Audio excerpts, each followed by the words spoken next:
le fantasme du chef businessman. Bonjour à tous, mon nom est Patrick, je suis votre instructeur.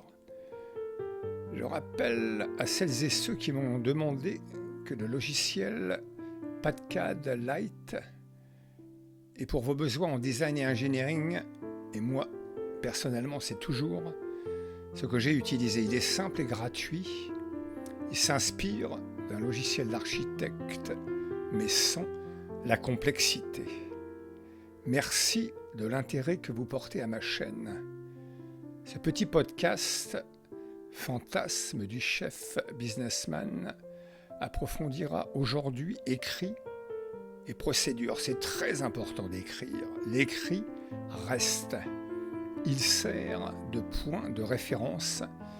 Il est incontestable. Il vaut mieux que tous les longs discours. Nous allons diviser cette session en deux parties. Ce qu'il faut impérativement écrire avant pour éviter les confusions et les malentendus après. Ensuite, dans le domaine de la vente de votre marque, comment générer l'attention. Il vous faut aussi écrire, taper sur un clavier, pas seulement sur votre piano. J'allais presque dire, faire du bon bruit. Petite ou grande, la réussite d'une entreprise dépend de son organisation.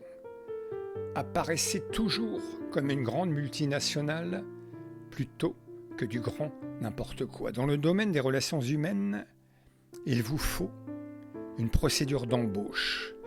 Vous ne prenez pas du personnel dans la rue, par conséquent, comment vous faites, comment vous allez faire, et cela pour tout le monde à l'identique, quel que soit le poste. Le cadre est le plus souvent juridique, il doit dans tous les cas être contractuel, c'est-à-dire être au moins deux pour être d'accord. Dans ce cadre, il faut aussi une définition précise du poste, de ce que vous attendez de l'employé. Cela évitera tous les malentendus.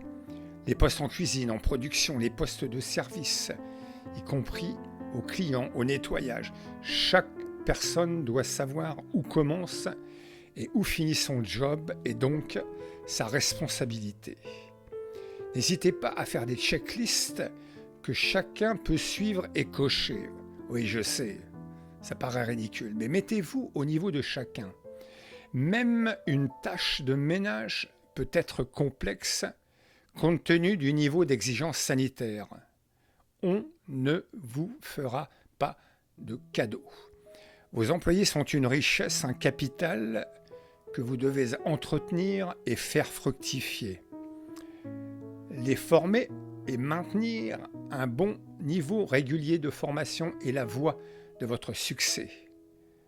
Comme déjà dit, le cadre de travail doit être agréable, doit être confortable et convenablement entretenu. C'est votre responsabilité, quand bien même ne serait-il pas votre job.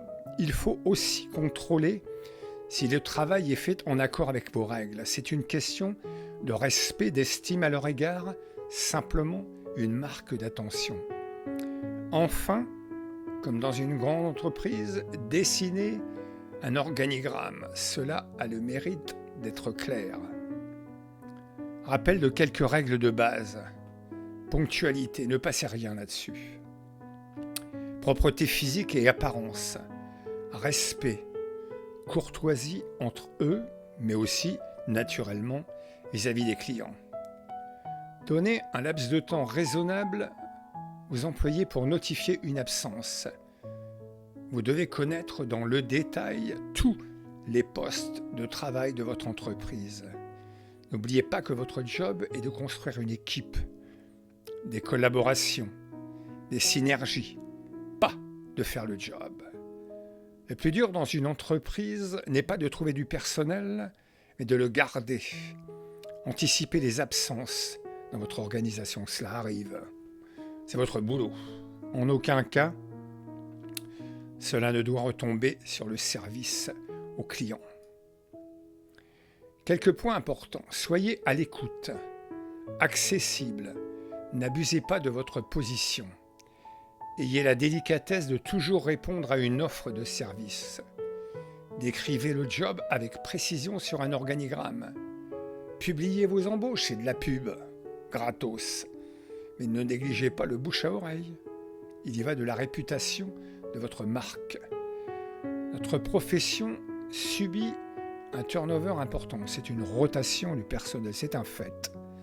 Ne vous attachez pas, vous faites un métier, un job, pas une relation familiale. Cette dernière approche vous conduirait à de profondes déconvenues. Procédez à des interviews sérieuses et professionnelles. Zéro question perso. Ne tutoyez pas non plus les mineurs. Lors de l'embauche, notifiez le succès. Remerciez pour la confiance. Félicitez et puis, en dernier ressort, adressez un contrat de travail. Parler marketing, c'est parler client. C'est parler le langage du client, pas seulement sa langue, même si c'est très important. Les attirer, mais aussi les conserver, ces clients. Identifiez votre marque, votre business de manière visuelle, le fameux logo. Défendez les technologies de votre business, elles sont nombreuses. Soyez un pro. Cela doit se voir, cela va se voir si vous êtes un bras cassé. Analysez sans cesse la concurrence, ses réactions. Apprenez à bien connaître le caractère de vos clients. Il y a une politique de prix stable, équitable. Ce n'est pas la jungle, les prix. Justifiez-les. La gentillesse est un fabuleux élément de marketing. Il est gratuit. Soyez attentionnés, une naissance, un deuil, un mariage dans une famille. Personnalisez votre relation. Ne sur- ou sous-estimez pas l'influence des médias. La qualité est votre premier argument. Le second, le prix. Le troisième, l'originalité. Enfin, le sourire. Soyez exigeants sur ce point, y compris avec le personnel. Dernier point, être proactif. Ce n'est ni plus ni moins qu'anticiper toutes les situations sans exception. Générer l'attention est un point essentiel de votre affaire. C'est une histoire de tous les instants. Votre menu est innovant, inutile d'y revenir. Il l'est, mais doit le rester. Donc, cela vous impose une surveillance étroite.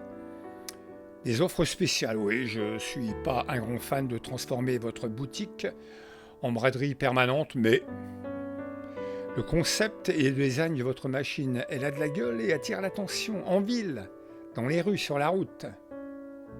Vous pouvez avoir des partenaires, des écoles, des églises, des marchés, des bars. Mettez-les en valeur, ils sont votre vitrine. Réussissez aussi l'extension de votre emprise. Des événements spectaculaires, du catering. Accordez des interviews dans la presse et les médias, pas trop naturellement. Méfiez-vous des commentaires défavorables. Attirez vers vous des personnalités locales, le maire, l'instit, le directeur d'école, le curé, que sais-je encore. Vous l'aurez compris, mon but tout au long de cette série de podcasts Fantasme du chef businessman aura été de vous dissuader de vous lancer dans ce business. C'est tout à fait délibéré, j'ai été vilain, j'ai été intraitable, mais vous me le pardonnerez. Vous êtes en droit de vous poser la question du pourquoi et du comment de cette prise de position pédagogique. L'explication est simple. J'ai vécu cette expérience tout au long d'une douzaine d'années. Je l'ai réussi, sans forfanterie. Je dirais au point d'un travail surhumain, de sacrifice personnel y compris de santé, de pouvoir enfin vendre mon business quand cela s'est avéré indispensable pour cause de maladie. Je voulais faire mon projet de vie et je l'ai fait. Je comprends donc parfaitement que vous vouliez aller jusqu'au bout de vos rêves. Simplement, ma position a consisté à vous instruire de l'ensemble des difficultés que vous pourriez rencontrer à faire cela. Elles sont terriblement nombreuses. Si à la fin de cette lecture et de cette écoute, vous conservez la conviction que votre projet tient la route, que votre projet correspond aux us et coutumes de la profession, que votre projet remplit les conditions qui sont nécessaires à sa survie et à la vôtre, que votre projet, enfin, est économiquement viable, dans ce cas, j'aurai atteint mon but, vous avoir alerté, mais vous serez capable de nager en eau trouble et d'y survivre. J'aurai fait le job.